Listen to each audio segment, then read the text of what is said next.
విజయవాడ ఇబ్రహీంపట్నం పవిత్ర సంగమం ప్రాంతంలో ఇసుక తవ్వాలపై లంక భూముల రైతులు ఆందోళన వ్యక్తం చేస్తున్నారు. భారీ డ్రెడ్జింగ్ మిషన్లు జేసీబీలతో ఇసుక తవ్వకాలు జరపడంతో కృష్ణానది ఒడ్డున ఉన్న వ్యవసాయ భూములు కోతకు గురవుతున్నాయని రైతులు ఆరోపించారు.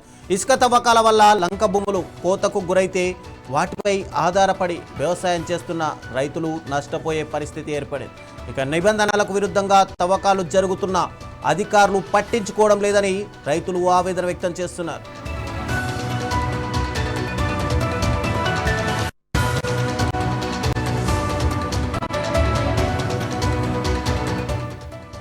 సమస్యపై ఇప్పటికే పలుమార్లు అధికారులకు వినతి పత్రాలు ఇచ్చామని రైతులు తెలిపారు.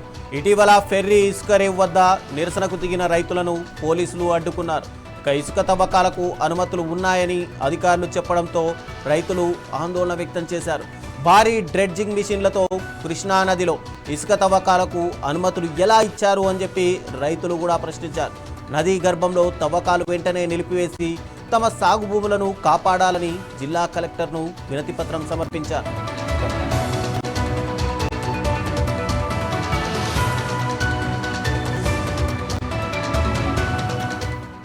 ఇసుక తవ్వకాలపై చర్యలు తీసుకోవాలని కోరుతూ లంక భూముల రైతులు ఇబ్రహీంపట్నం తహసీల్దార్కు వినతిపత్రం సమర్పించారు. తమ భూములు కోతకు గురికాకుండా అధికారులు వెంటనే స్పందించాలని డిమాండ్ చేస్తున్నారు.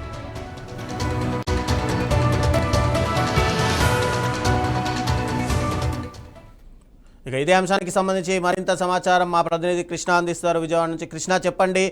ఒకవైపు అంటే రైతులని ఆదుకుంటాము అని చెప్పి ప్రభుత్వాలు పదే పదే అటు బహిరంగ సభల్లోనూ అసెంబ్లీలో కూడా చర్చా వేదికలు పెడతారు. కానీ అసలు గ్రౌండ్కి వచ్చేసే వరకు చూస్తే కనుక రైతులు తమ భూములు కోల్పోతున్నాము అని చెప్పినా, లేదా తమ భూములు అటు ఇసుక తవ్వకాలతో భూములన్నీ కూడా సాగు విస్తీర్ణాన్ని తగ్గుతుంది అని చెప్పినా కూడా పట్టించుకునే దాఖలాలు ఎందుకు కనిపించట్లేదు? దీనిపైన అక్కడి అధికారులు ఏమంటున్నారు అసలు? రవి, ప్రధానంగా ఏదైతే రాజకీయ నాయకులకి ఆర్థికంగా అంటే ఏదో దోపిడీకి ప్రధాన అస్త్రంగా మారాయి ఏదైతే ఇసుకతో పాటు భూ ఖనిజాలు, అంటే మట్టి తవ్వకం కాడి నుంచి ఏదైతే ప్రభుత్వంలో ఉన్నటువంటి అధికారంలోకి వచ్చినట్టు ఎవరన్నా కూడా సహజంగా ప్రధానంగా ఆర్థిక వనరులుగా భావించేది మాత్రం ఆ నిధి నిక్షేపాలని అయితే మనం ప్రధానంగా చెప్పుకోవచ్చు. మట్టి తవ్వకాల కాడి నుంచి ఇసుక కూడా ప్రధానమైన ఆదాయ వనరులుగా అయితే ఒక రాజకీయ నాయకులు దీన్ని ప్రధాన అస్త్రంగా అయితే ఎంచుకున్నట్లు చూస్తాను. ముఖ్యంగా ఏదైతే ఆ నదీ పరివాహక ప్రాంతాల్లో ఉన్నటువంటి రాజకీయ నాయకులు కానీ అక్కడ ఉన్నటువంటి ఆ అధికారులు కానీ ప్రధాన ఆదాయ వనరులుగా ఇసుకనే తీసుకున్నారు. ప్రధానంగా కృష్ణా జిల్లా, ఉమ్మడి కృష్ణా జిల్లా తీసుకుంటే అదే విధంగా పామరు నియోజకవర్గంలో ఉన్నటువంటి రొయ్యూరు కాడి నుంచి రొయ్యూరులో కూడా ఎటువంటి అనుమతి లేకుండా యథేచ్ఛగా ఇసుక తవ్వకాలు అయితే జరుగుతూ ఉన్నాయి. కనీసం అక్కడ ఒక్క అనుమతి కూడా లేకపోవడం రెయ్యంబవులు కొన్ని వందల కొద్ది ట్రాక్టర్లు కానీ లారీల రూపంలో అయితే ప్రజాధనానికి ఆ ఇసుక రూపంలో లూటీ చేస్తున్న విషయం మనం కొంతకాలంగా చూస్తున్నాం. అనేక పర్యాయాలు అధికారులకి విన్నవించినా కూడా పట్టించుకున్న పాపాలు అయితే పోలేదు. అదేవిధంగా ఇక్కడ అమరావతి ప్రాంతంలో ఉన్నటువంటి ఒక ప్రాంతంలో కూడా విపరీతంగా ఇసుక దోపిడీ జరుగుతుంది. ముఖ్యంగా తీసుకుంటే ఎన్టీఆర్ జిల్లాలో ఉన్నటువంటి కొండపల్లి మున్సిపాలిటీకి సంబంధించి కానీ అదేవిధంగా మైలవరం నియోజకవర్గం ప్రధానంగా ఇసుక ఉన్నటువంటి ఇబ్రహీంపట్నం ఫెర్రీ ప్రాంతంలో అయితే నిరంతరము ఇసుకనైతే ట్రాక్టర్లు లారీలతో విపరీతంగా ప్రతిరోజు కొన్ని వందల వాహనాల్లో అయితే ఇసుక అయితే తరలించిన పరిస్థితి కనిపిస్తుంది. ఇప్పటికే రైతులు అధికారులకైతే అనేక పర్యాయాలు కానీ విన్నవించిన పరిస్థితి కనిపిస్తుంది. అదేవిధంగా జిల్లా కలెక్టర్ కూడా ఇక్కడ విన్నవించి మా పొలాలకి ప్రమాదకరంగా ఉంది, మాదిక ఏదైతే కోతకు గురయ్యేటటువంటి ఇబ్బందులు కలుగుతున్నాయి, వరదలు వచ్చినప్పుడు కూడా ఇక్కడ ఇసుక తవ్వకాలు విపరీతంగా జరుగుతున్నాయి అంటూ కూడా రైతులు ఆందోళన వ్యక్తం చేసి జిల్లా కలెక్టర్ కూడా పిటిషన్లు కానీ అదేవిధంగా స్థానికంగా ఉన్నటువంటి ఏదైతే వేడీలకి మైనింగ్ డిపార్ట్మెంట్ కూడా ఎన్నిసార్లు విన్నవించినా కూడా పట్టించుకున్న పాపాన పోలేదు. ఒక్కసారిగా రైతులంతా కూడా గతంలో కూడా ఇక్కడ రైతులంతా కూడా తిరుగుబాటు చేసిన పరిస్థితి ఉన్నప్పుడు ఈ యొక్క ఇసుక ఎవరైతే ఇసుక దోపిడీ చేస్తారో వీళ్ళంతా కూడా ఆ పోలీసులు పెట్టి మరీ కూడా వీరందరినీ కూడా అక్కడి నుంచి పంపించేసిన పరిస్థితిలో కనిపిస్తుంది. అన్ని అనుమతులు ఉన్నాయి, ఆ ఇసుకను అడ్డుకోవటానికి వీల్లేదు అంటూ కూడా రైతుల పైనే కూడా పోలీసులు అయితే తిరుగుబాటు చేసిన పరిస్థితి కనిపిస్తుంది. కానీ అనుమతులు లేవు అంటూ కూడా ఏదైతే రెవెన్యూ వాళ్ళు కానీ అదేవిధంగా మైనింగ్ డిపార్ట్మెంట్ లో కానీ దానికి సరైన అనుమతులు లేవు.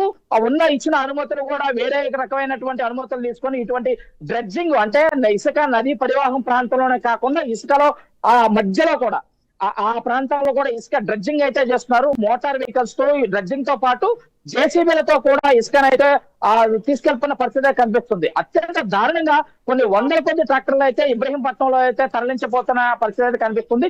దాదాపుగా 105 మంది రైతులు కూడా ఆ ఇసుక తరలింపు విషయంలో కూడా అధికారుల చుట్టూ తిరిగి కూడా ఏమీ చేయలేని పరిస్థితిలో ఉంది. కానీ ముఖ్యమంత్రి అనేక పర్యాలు ఇసుక తరలించే విషయంలో మాత్రం ఎవరైనా ఇసుక దోపిడీకి పాల్పడితే ఇసుక యొక్క ఆ తరలింపులో కూడా ఎవరైతే శాసనసభ్యులు ఎవరైనా కలుగ చేసుకుంటా మాత్రం బెల్ట్ తీస్తా అంటూ కూడా అనేక పర్యాయాలు ముఖ్యమంత్రి చెప్పిన పరిస్థితి కనబడుతుంది. కానీ వీటన్నిటిని కూడా బేఖాతరు చేస్తూ కూడా ఇబ్రహీంపట్నం పెర్రీ ప్రాంతంలో అయితే ఇసుకని విపరీతంగా జేసీబీలతో పెట్టి మొత్తం కూడా తరలించిన పరిస్థితి కనిపిస్తుంది. ముఖ్యంగా తీసుకున్నట్టయితే నదీ ప్రవాహక ప్రాంతంలో కూడా ఆ యొక్క ఇసుకని ఏదైతే గ్రీన్ ట్రిబ్యునల్ ఇచ్చినటువంటి ప్రతిపాదనలో కానీ ఎక్కడా కూడా వాటిని పాటించకుండా కొన్ని వందల కొద్ది ట్రాక్టర్లు ఇసుక తరలించిన పరిస్థితి అయితే కనిపిస్తుంది. అదేమని ఎంఆర్ఓని కానీ అదేమని ఈ యొక్క ఏదైతే మైనింగ్ డిపార్ట్మెంట్ అధికారులని అనేక పర్యాలు అడిగినా ఒకరి మీద ఒకరు మాకు తెలియదు అంటే మాకు తెలియదు, అసలు దానికి అనుమతి లేవని మరొకరు అంటారు, మాకు తెలియదు అంటూ కూడా ప్రతి నెల మామూలు మొత్తంలో జోగుబట్టే ఇదంతా కూడా జరుగుతుందని బహిరంగ రహస్యంగా ఇక్కడ నడుస్తుంది.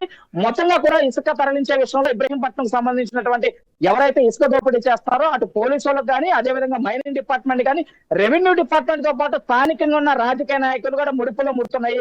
అందుకనే ఎవరూ మాట్లాడలేదు అనే విషయం బహిరంగ రహస్యమే రవి. Thank you Krishna.